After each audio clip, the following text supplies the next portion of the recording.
A major development in the fatal ICE shooting in Minneapolis that killed Renee Good. The Minnesota Bureau of Criminal Apprehension says it was forced to withdraw from the investigation after the FBI took control of the case. This now means state officials will no longer have access to key evidence or information.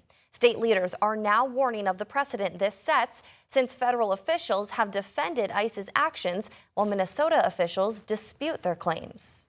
I couldn't help but thinking, and it scares me a little bit, I heard those words. We remembered, many of us in here in sophomore, when we read it, that the party told you to reject the evidence of your eyes and ears. It was their final, most important directive. It certainly feels like that in this moment. Now, escalations continue to rise in the Twin Cities. Chaos erupted at a Twin Cities high school. Video here shows ICE agents tackling and shooting tear gas at students and teachers during dismissal. In response, Minneapolis schools canceled classes the rest of the week and are now moving to online learning until at least February. And protests continued yesterday and throughout the night in cities all over the country as people demand justice for Renee Good. And the ICE agent who shot Good, as seen in that viral video, has been identified as Jonathan Ross. Meanwhile, thousands of people flooded the streets across the Twin Cities overnight calling for Ross's arrest. Raya Catania, with our Twin Cities sister station, spoke with protesters. The streets of Minneapolis are once again full. Issue arrest warrants for Jonathan Ross.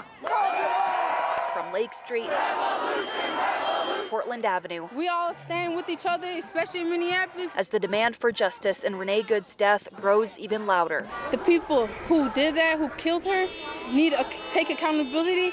They deserve to be locked up. When do we want it? Protesters are calling for the arrest and prosecution of the ICE agent who shot and killed Good on Wednesday. It's sad. It's real sad to see all of us having to do this again, especially after George Floyd.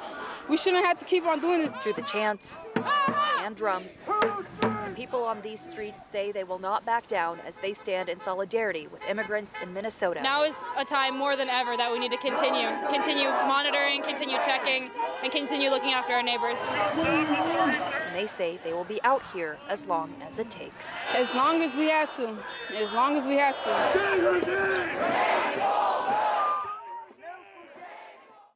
Back here at home, the Des Moines community also came together to honor Renee Good. An organizer from the Iowa Migrant Movement for Justice, or Iowa MMJ, says that they organized this event to show support for those being affected by the presence of those ICE agents in Minneapolis. It gives us a little bit hope.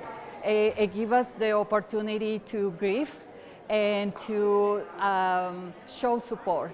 That we know things are hard right now, but at the same time, there is a lot of people that really want to help and support.